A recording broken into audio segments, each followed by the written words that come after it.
ప్రేమ కథ ఎపిసోడ్ 1. ముకుందవర్మ ల్యాప్టాప్లో Facebook open చేసి పెండ్లి కొడుకుల ఫోటోలను బయోడేటాలను చూస్తున్నాడు. ఆ రోజు ఆదివారం.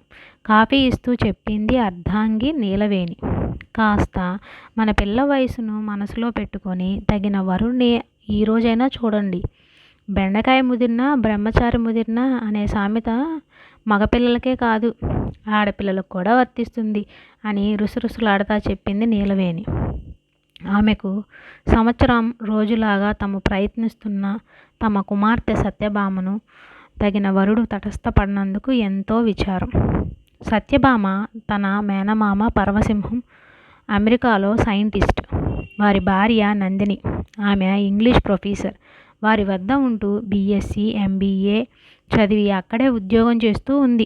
ఆమె వయసు 24 సంవత్సరాలు. ఈ వయసులో ఎలాగైనా కూతురు వివాహం చేయాలని నీలవేణి గారి సంకల్పం. కానీ ముకుందవర్మకు ఆ విషయంలో ఎలాంటి తొందర లేదు. హాయిగా ఉద్యోగం చేస్తూ స్వేచ్ఛగా ఆనందంగా ఉన్న కుమార్తె సత్యభామ జీవితం ప్రశాంతంగా మరో 2 సంవత్సరాల పాటు అలాగే కొనసాగాలనే నిర్ణయం. కూతురు వివాహంలో ఆ దంపతుల నిర్ణయం వేరువేరు. కానీ భార్య నీలవేణి మాటను కాదనలేని బలహీనుడైన ముకుందవర్మ. అందుకే ఆమెను తృప్తిపరచాలని ప్రతి ఆదివారం ఒక అరగంట సేపు కంప్యూటర్ ముందు ల్యాప్టాప్ ముందు కూర్చొని పెండ్లి కొడుకుల వివరాలు చూడడం తప్పనిసరి అయింది ముకుందవర్మకి. వృత్తిరీత్యా వారు న్యాయవాది, క్రిమినల్ లాయర్గా మంచి పేరున్న వ్యక్తి. సత్యభామ వయసు 10 సంవత్సరాలుగా ఉన్నప్పుడు ఆ దంపతులు ఒక మగ సంతానాన్ని కలిగింది.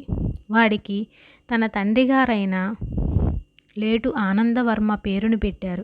ప్రస్తుతం వాడి వయసు 15 సంవత్సరాలు. +1 చదువుతున్నాడు. బావమర్ది పరమసింహానికి ఒక కొడుకు ధనుంజయ్, ఒక కూతురు పల్లవి. వారు పుట్టింది అమెరికాలోనే. ఇరువురు ధనుంజయ్ సత్యభామ కన్నా 3 ఏళ్ళు పెద్ద. పల్లవి భామ ఒకే వయసు వాళ్ళు. ధనుంజయ్ డాక్టర్. ముకుందవర్మకు తన కూతుర్ని ధనుంజయ్కి ఇవ్వాలనే ఆశ. తన కూతురు తన కళ్ళ ముందే అంటే తమ ఊరిలో దగ్గరలో ఉండే ఏదో ఒక సిటీలో సంబంధం చూచి వివాహం చేయాలనేది నీలవేణి కోరిక. భార్యాభర్తలిద్దరికీ కులగోత్రాల పట్టింపు ఉంది. ఏదైనా మనకు సరిపడేలా ఉండాలి కదా. భర్త పక్కన వచ్చి అడిగింది నీలవేణి. నీలు అన్నాడు ముకుందవర్మ. చెప్పండి. నీవు తప్పుగా అనుకోకూడదు సుమా.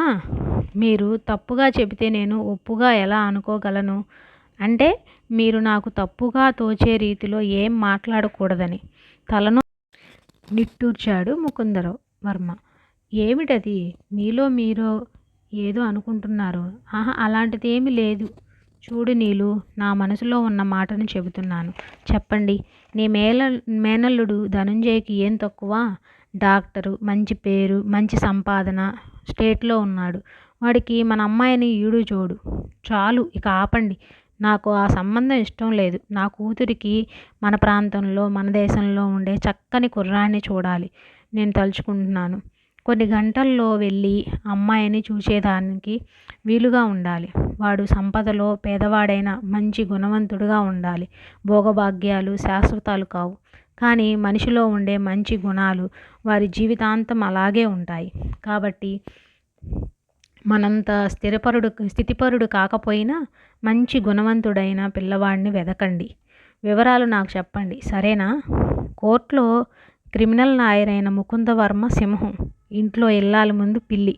ఆమె ముందు వారు అలా వర్తించేదానికి కారణం వారు నమ్మిన ధర్మం. ఇంటి ఇల్లాలు కన్నీరు యజమానికి ఆ కుటుంబానికి క్షేమం కాదనేది సత్యం. అలాగే నీలు, నీ మాటలు నేను ఎప్పుడూ కాదనను అనుగుణంగా చెప్పాడు ముకుందవర్మ. సరే, సంతోషం. ఇంతవరకు చూసిన సంబంధాల్లో ఏదైనా మనకు తగినది కనబడిందా? కనపడ్డాయి 1-2, కానీ అవి నీ టేస్ట్కి సరిపోవు. సార్ నమస్కారం. ప్లేడర్ గుమస్తా బాలగోవిందో హాల్లోకి వచ్చారు. అమ్మగారిని చూచి అమ్మ నమస్తే వినయంగా చెప్పాడు. అతని పక్కన ఒక యువకుడు, అందగాడు. అతను ఆ ఇరువురి పెద్దలను చూచి చేతులు జోడించి నమస్తే సార్, నమస్తే మేడం వినయంగా చెప్పాడు. ఆ ఇరువురు అతన్ని కొన్ని క్షణాలు పరీక్షగా చూచాడు. బాలగోవిందయ్య గారు అని పిలిచింది నీలవేణి. చెప్పండమ్మా అమ్మగారిని సమీపించాడు. ఈ అబ్బాయి ఎవరు అడిగింది నీలవేణి. అమ్మా, ఇతను ఒక అనాథ బాలుడు. మీలాంటి మహనీయుల సహాయంతో MBA పాస్ అయ్యాడు. మన అయ్యగారి మాట్లాడి వీరి దగ్గర అసిస్టెంట్గా చేర్చాలని తీసుకొని వచ్చాను. ఆ ఇరువురి ముఖాలు మార్చి మార్చి చూస్తూ వినయంగా చెప్పాడు బాలగోవిందయ్య. నీ పేరేమిటి అడిగాడు ముకుందవర్మ. రాంబాబు సార్, మెల్లగా చెప్పాడు రాంబాబు. ఇరువురిని చూచి కూర్చోండి చెప్పాడు ముకుందవర్మ. ఇరువురిని వారి ఎదుట సోఫాలో కూర్చున్నారు. మీరు ఏ ఊరు అని అడిగాడు ముకుందవర్మ. రాంబాబు క్షణంసేపు వారి ముఖంలోకి చూచి వెంటనే బాలగోవిందయ్య ముఖంలో దిగాలుగా చూశాడు. ఇతనికి తల్లిదండ్రులు పుట్టిన ఊరు తెలియదు సార్. చర్చి ఫాదర్ ఆశ్రయంలో పెరిగాడు. తల్లిదండ్రులు ఊరు పేరు తెలియని ఈ అబ్బాయి ఎంత బాగున్నాడు. ఏ కారణాల వలన ఇతను తన తల్లిదండ్రులకు దూరం అయినట్లు, వారు ఎక్కడ ఉన్నట్లు, ఉన్నారో లేదో. మనం కులవాడైతే ఎంత బాగుండేది. బామను ఇతనికిచ్చి పెండ్లి చేసి బామను ఎప్పుడు నా కళ్ళ ముందు ఉండేలా చేసుకునేదాన్ని. నాకు అంత అదృష్టమా అనుకుంది నీలవేణి. రేపటి నుండి నీవు ఉదయం 8 గంటలకు ఇక్కడికి రావాలి అని చెప్పాడు ముకుందవర్మ. అలాగే సార్ అన్నాడు వినయంగా రాంబాబు. మీ గురించి మీ ఫాదర్ జాన్ నాకు అన్ని విషయాలు ఫోన్లో చెప్పారు. జాన్ నాకు మంచి స్నేహితుడు, చాలా మంచి వ్యక్తి. నా గురించి బాలగోవిందయ్య నీకు చెప్పాడనుకుంటా. నేను పేరుకు క్రిమినల్ లాయర్ను, కానీ నా నిర్ణయాల్లో ధర్మాధర్మాలు మీదనే ఆధారపడి ఉంటాయి. అధర్మం చేసిన వారి కోసం నేను ఎన్నడూ వాదించలేదు. సత్యాన్ని, ధర్మాన్ని బ్రతికించడమే మన వృత్తి ధర్మం. మన వృత్తి నిర్వహణలో మనం పూర్వపరాలు పరిశీలించి సత్యధర్మాలను రక్షించేదానికి మనం వాదిద్దాం. వాటిని గెలిపించాలి. ఏమంటావు రాంబాబు? ముఖంలోకి చూస్తూ అడిగాడు ముకుందవర్మ. నీలవేణి లోనికి వెళ్ళి 2 నిమిషాల్లో తిరిగి వచ్చింది. భర్త పక్కన సోఫాలో కూర్చుంది.